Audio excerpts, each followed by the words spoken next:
Sexton's already through. Clock hasn't expired. It's going to be 3 to go. If ROCZEN can do this, by the way, it would be huge for him to prove he can hold off Tomac down the stretch. Yeah, but it's not going to be easy. Yeah, he's got to stick with it right here. Grit it out. Oh, I like Eli's move right here. Oh, you see Ken play defense. Slowed up, hit the brakes just a little bit, so Eli couldn't come up the inside. Two crafty racers. They've been at it for a long time, and they've been racing each other like this for a long time. All the way back in the 250 class days 10 years ago, and still doing it right now. Again, Tomac's going to try to rush this outside. Unbelievable speed there, and he makes it happen. ROCZEN able to bump him and get it back. Good fight for the 94. I like this outside line. Eli, for good Eli drive. Tomac, yeah. I thought it was setting up, not quite. A for effort for Eli Tomac. Trying to make a pass on the outside like that against your competitor is so hard to do. You have to have an incredible amount of trust in your competitor that he's not going to do anything overly dirty, and this is some great racing by the two of them. ROCZEN showing some real fight here because Tomac took the measure of him in Moto 1. Doesn't want to let it happen here in Moto 2.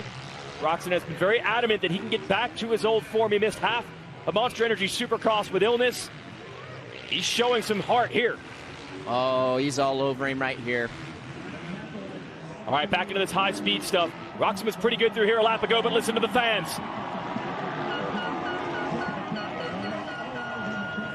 And that is all for Eli Tomac, the Colorado native here in his home state. But ROCZEN has something in that section. He just can't manage to get by him. He's made some serious surges. I think he's got one more good surge in him to try to get by Kenny. I mean, he is so close, just can't make it happen. That's a testament to Ken. To your point, not giving up, gritting it out, never quitting. And it's over as far as the battle for the lead. They are focused on each other. Sexton has the gap up to almost 5 seconds, so we'll stay with this one. Oh, nice line from Eli, trying to make something happen.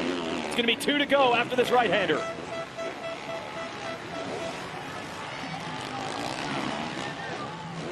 Fantastic action. It's like 1 foot in, 1 foot out. We were just sitting up here in the booth waiting. This has been a great exchange up this hill. Huge drive from Tomac, trying to get to the side. And knife underneath, and ROCZEN does it again. He slows down, won't let him get there. Now Tomac's going to try the outside in. Not enough to bank off of. It's too hard to make that pass back inside right there. I think Eli's best option around that first corner. I think that's going to be his best option around that first corner. Oh, he's going to go around the outside again. He loves it, the downhill.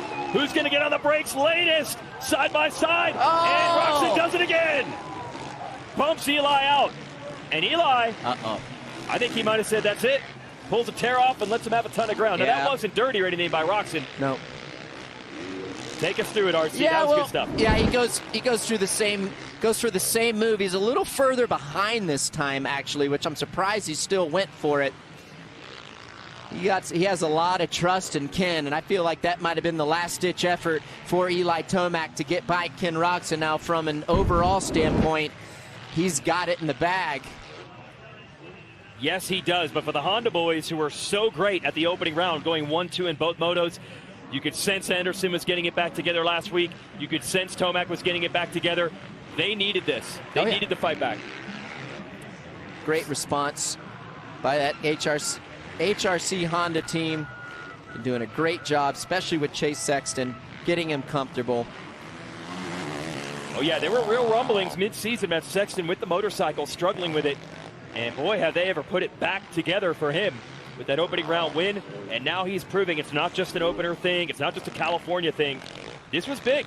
Remember, he got Tomac and pulled away from him in this moto. Yeah, great ride. And when you're able to win, come up through the pack, pass all your competitors, there's not a better win, not a better way to do it. Heading toward the white flag here for Chase Sexton. Just missed of the moto wins last week, 4th in Moto 1 today. This would be huge. A response of the highest order, and for good measure, his teammate ROCZEN looking for second. Caroli holding on. He's in 4th, McElrath 5th. Anderson finally gets the measure of Dungey for 6th. Dungey back to 7th. Marcia Savachi Plessinger, that's your top 10. Marchbanks, Craig had a crash. How's that possible for Craig to be in 12th? Thought he had visited the mechanics area. Yeah, that's unbelievable. Yeah. Marshall Welton getting the call up to the Twisted Tea Progressive HEP Suzuki team. Great ride by Marsh in 13th ahead of his teammate Brandon Hartraft. Miller and Rodbell, that's 15th, 16th. Tristan Lane, Brycey Gardner, Grant Harlan, and Josh Gilbert, rider out of the UK. Rounds out your points paying positions here. Chase Sexton, great run. Not much more you can say about it. He needed to strike back after 4th in Moto 1, and he did. And ROCZEN and Tomac were coming after him. They got the gap down to about 2.5 seconds. Once they started battling, he pulled away. I know guys like you, every one of the old riders, they look at that riding style of Sexton. That's kind of the way riding is done in the modern era. Yeah, a lot of standing up. You'll see they rarely take their feet off the pegs, going through the corners. And that's the new generation. ROCZEN does it as well. And Eli you pointed does out it when as you well. see Ryan Dungey coming back into action how different it looks. Oh, yeah, it's completely different. I mean, he sits down way more than these guys do these days.